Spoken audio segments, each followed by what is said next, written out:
Hello hi जय जगन्नाथ समस्त को आज सका सका पूरा रेडी रेडी आम बाहरी जाइए एयरपोर्ट जाऊँ एयरपोर्ट कौन पर जाऊँ से सब जिन मुझे आगे कहबी एवं चलते बाहर एयरपोर्ट पर तो आम ये कैब्रे बसिक एयरपोर्ट में बाहरी जाइलु एंड एथर फ्लाइट टे डिले थिला जेहेतु दिल्ली में बहुत वर्षा पकाउला तो बहुत डिले थिला तो आम ये बसिक फास्ट ब्रेकफास्ट करदेलु देन एटा हूँ डिले कम्पेनसेसन थिला जो थी कि गोटे कुकीज थिला गोटे फ्रूट जूस आ गोटे किसी ड्राई फ्रूट रोस्टेड थिला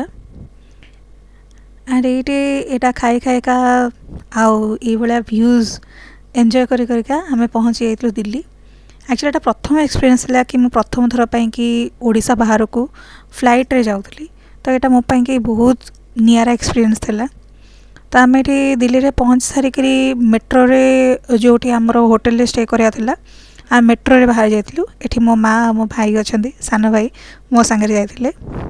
एंड यहाँ हूँ से रूम जोटि आम स्टे करूँ। यहाँ हूँ video part 1 part 2 stay tuned.